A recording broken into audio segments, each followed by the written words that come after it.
Welcome back, tank nerds, history buffs alike. Today we are going to be diving headfirst into the glorious and chaotic world of Soviet medium tanks of World War II, but not with dry specs, uh, but not just with dry specs, but grab your helmets and vodka if you are over 18, 21 in the US, uh, because this is going to be an interesting ride, especially helmet. If you ride in a Soviet tank of whatever era, you definitely need a helmet. uh, First one is a multi-turreted dinosaur, the T-28. uh, the T-28,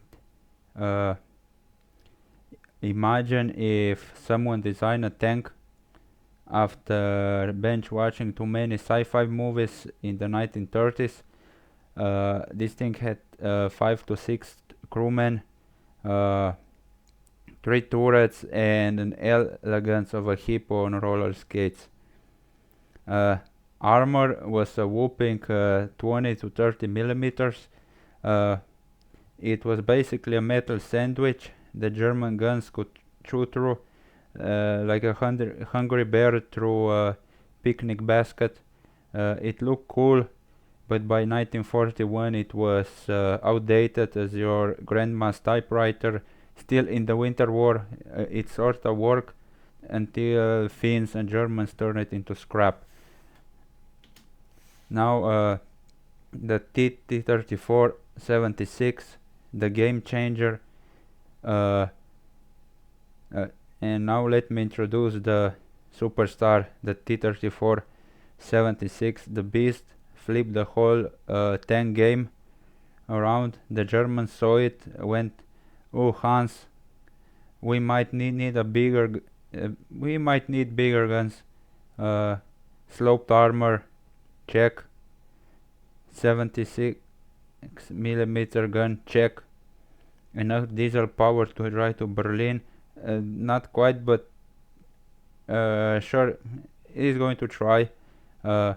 Weight around 27 to 30 tons, with speed up to 53 kilometers per hour. The T-34-76 was like the Soviet Union middle finger to Wehrmacht. Sure, early models had issues like cramped turrets, no radios, but when you are cranking out 35,000 of them, who has time for ergonomics? T-34-85, bigger gun, bigger problems. Fast forward to 1944, the T-34-85, the Soviets saw the Panthers, the Tigers, said, "Okay, comrades, let's slap an 85 millimeter gun on it," and boom, mostly solved the problem. The armor went up to 90 millimeters, the turret was bigger, and the crew increased to 5 members. But here's the kicker: even though it looked meaner, it was still fighting German heavyweights. It wasn't perfect, but hey, they built nearly 49,000 of them. If you can't win with one, just drown the enemy in tanks. Classic Soviet strategy. Finally, the T-34, the tank that shows up late to the party, looking sleek, but barely gets any chance before the lights come on. With 115 millimeters of armor on the turret and the same 85 millimeter gun as the T-34-85. It was designed to replace its old cousin.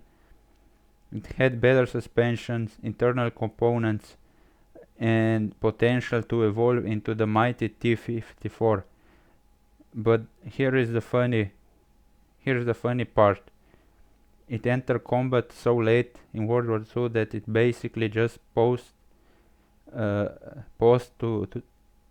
the Jesus, I can't talk. It just posed for victory photos, and about as close as you can get to the Instagram influencer of Soviet tanks. So this is about it of the video. So what we have learned, Soviet medium tanks were like metal dolls, each one built on the last, each packed with more firepower, more armor, and honestly more production chaos. The T-28 paved the way, the T-34-76 smashed the expectations, the T-34-85 beefed things up, and T-44 stuttered in just time to miss most of the war. Remember, comrades, it's not just about the tank, it's about the spirit of the relentless Soviet engineering. Smash that like button, subscribe for more history roasts, and tell me in the comments which Soviet tanks would you trust in a zombie apocalypse. Until the next time, keep rolling forward to the next one.